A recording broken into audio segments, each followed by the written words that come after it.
Nasangkot sa aksidente ang isang ambulansya sa Tarlac bago pa man madala sa ospital ang sakay nitong pasyente. Nagkabanggaan nito ang isang motorsiklo. Nakatutok si Jasmine Gabriel Galban ng GMA Regional TV. Palapit sa isang crossing sa Barangay San Sebastian sa Tarlac City ang isang motorsiklo hapon nitong Lunes. Nang lumiko naman ang isang ambulansyang papunta sa ospital. Kaya nagkabanggaan ang dalawa sa intersection sa MacArthur Highway. Need na talagang to endorse the patient immediately. Magka-counter flow siya. Going towards the left, magte-turn siya. But with all precaution kasi ang training po nila is iilaw sila, hihingi sila ng daan.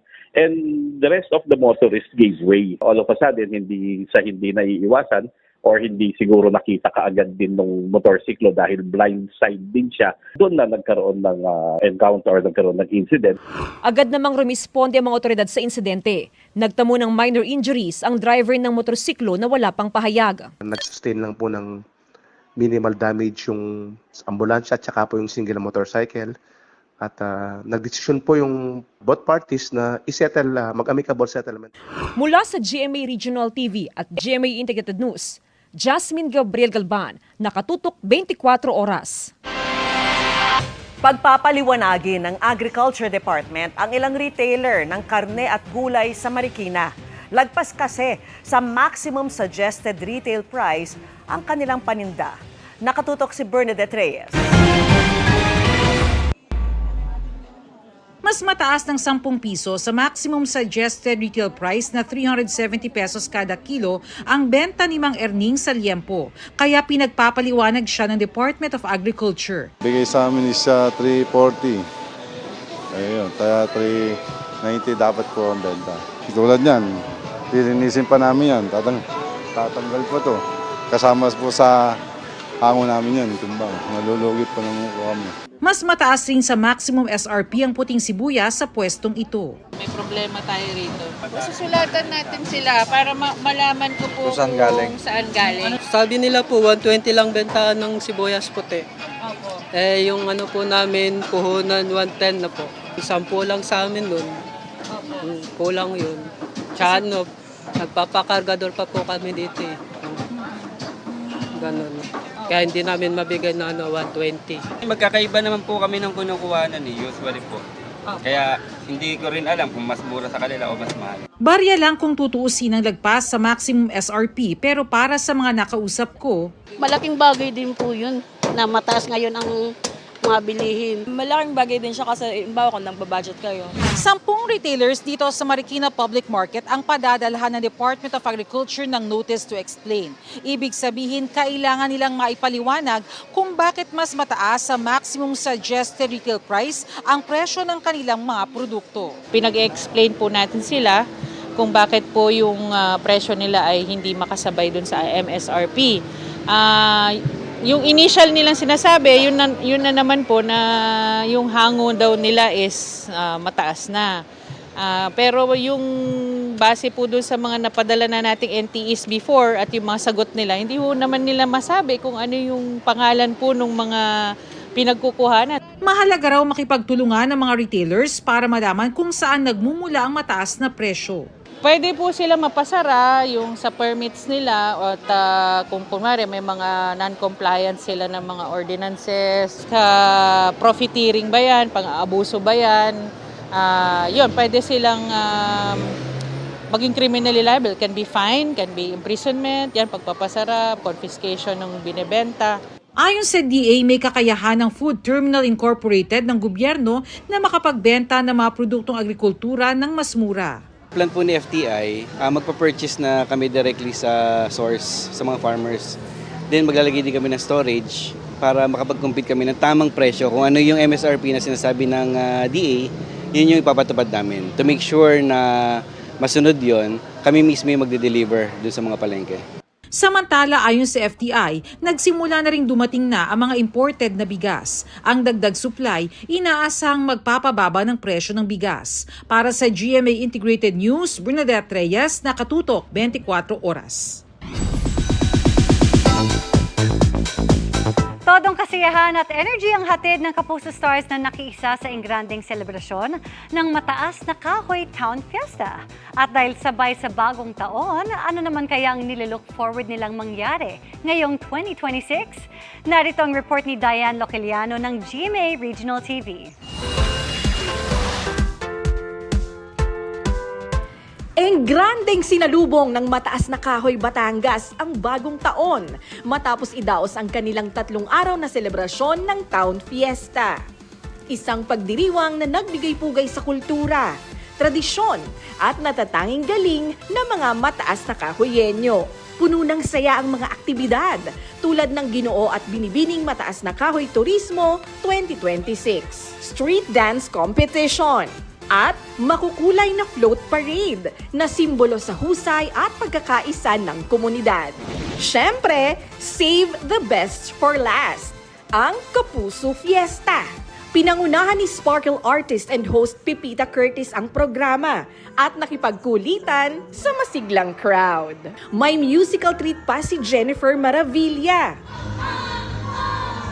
Pinakilig naman ni PBB Collab 2.0 ex-housemate Lee Victor ang fans. Hindi rin nagpahuli si Bryce Eusebio sa kanyang stage presence. Habang ipinakita ni Prince Carlos ang husay sa dynamic dance performance. At OS si Princess Hannah Priscilas nagpamalas ng powerful vocals. Sinundan ito ng isang impressive song production mula kay Ara San Agustin.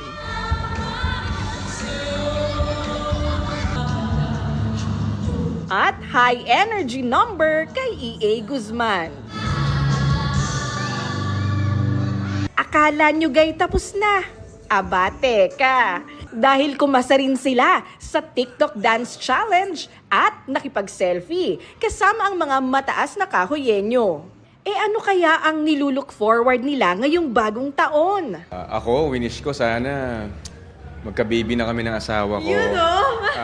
Dahil yun na lang ang kulang. Ako, syempre, wish more work para I can provide more for my family. Siguro, more success, more projects this 2026. Sana maging host din ako. Isa sa mga wish ko na matry. So, baka naman. This year, ang wish ko is maging happy lang at maging smooth sailing ang year. Maraming work for 2026! At mas marami pang kapuso natin na sa iba't ibang lugar dito sa Pilipinas na mapasaya pa namin. At para sa all-out Kapuso experience dine sa Batangas, hindi pwedeng palampasin ang pagtikim sa Batangas Pride na kapeng barako at ang lokal na kakao tsokolate ng Mataas na Kahoy. Mula sa GMA Regional TV at GMA Integrated News, Diane Loceliano, nakatutok 24 oras.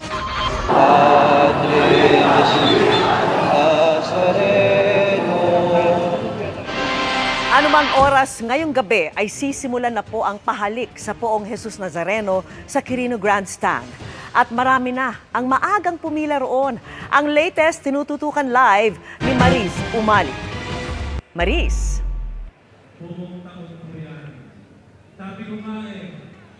Yes, Vicky, buong araw na nga na nakaabang at nakapila ang mga deboto dito sa Quirino Grandstand. Mga deboto ito ng Poong Jesus Nazareno. Lahat sila ay nais makadampi o makahawak sa imahe ng Poon na mangyayari ilang sandali lamang mula ngayon. Pagkatapos po nitong misa ay sisimulan na po ang pahalik sa Poong Jesus Nazareno.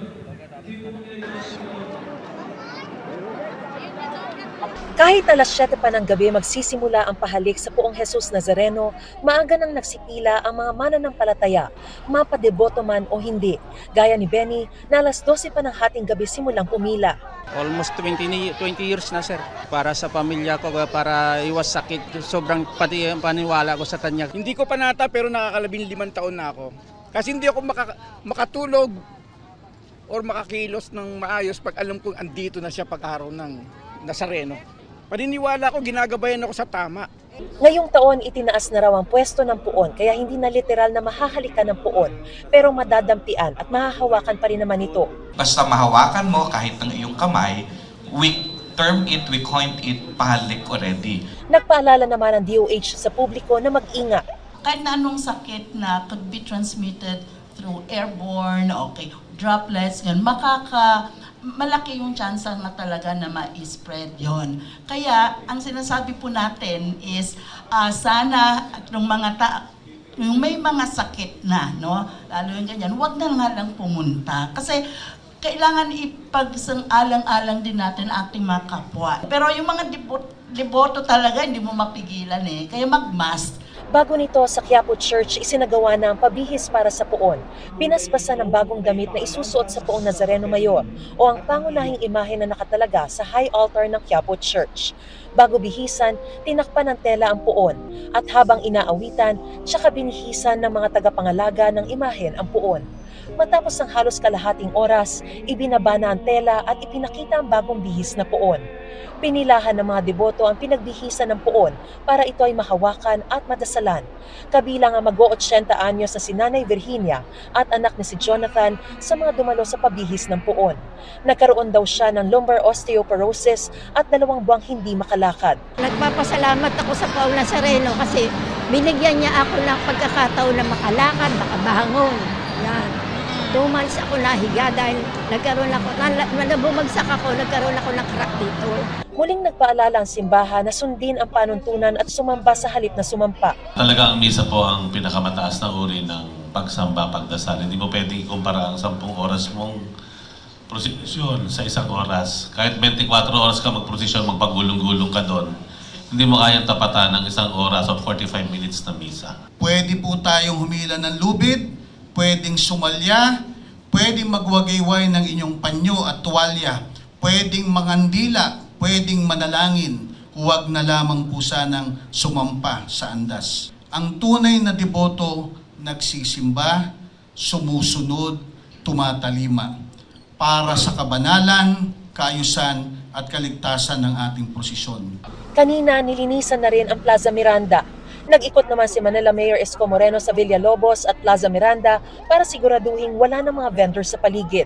Nagpaalala rin siya sa mga deboto at mga nagtitinda. Bawal po ang uminom sa pampublikong lugar. To the seller, you are not allowed to sell. Huwag na kayo nagkakalat na mga stick, no, na maaaring makasugat sa mga paa ng mga deboto dahil generally, great majority ng deboto naglalakad ng nakapaa. At year on year, ang isa sa mga injuries ay foot injuries.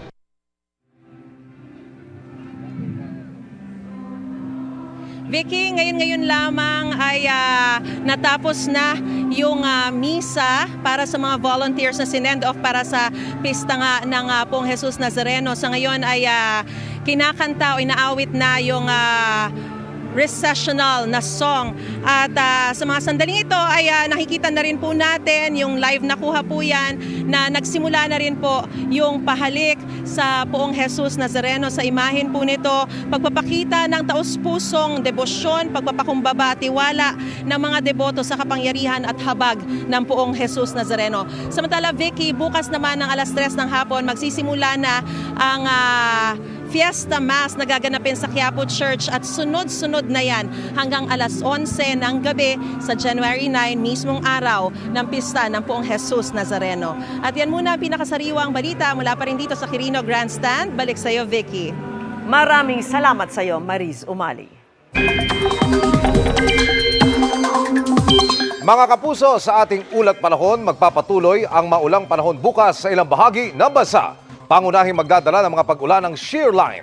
Ang shear line ay binubuo ng makakapal na ulap dahil sa pagsasalubong ng malamig na amihan at mainit na easterlies. Base sa datos ng Metro Weather, mas mataas ang tsansa ng mga pag-ulan bukas sa Luzon. Umaga pa lamang, posible na yan sa Cagayan Valley, Quezon Province, Bicol Region, Mindoro at Palawan. May tsansang magpatuloy yan sa hapon at posibleng mas lumakas ang ulan. maging alerto sa banta ng baha o landslide. Kabilang sa mga inaalerto ang mga taga-Albay kung saan patuloy rin ang pag-alboroto ng Bulkang Mayon. May mga kalat-kalat na ulan naman sa ilang bahagi ng Visayas at Mindanao. Sa Metro Manila, posible pa rin ang pag-ulan lalo na bandang hapon. Samantala, dahil pa rin sa ihip ng amihan, ramdam ang paglamig ng panahon sa ilang bahagi ng bansa. Ngayong araw, naitala ang 14.6 degrees Celsius sa Baguio City, 15.5 degrees Celsius sa BSU La Trinidad, Benguet. Sinundan niya ng 18.8 degrees Celsius sa Tanay, Rizal at 19.2 degrees Celsius sa Basco, Batanes. Nag 20.1 degrees Celsius naman sa Tuguegarao, Cagayan. Ayon sa Pag-asa, magpapatuloy pa ang lamig ng amihan sa mga susunod na linggo.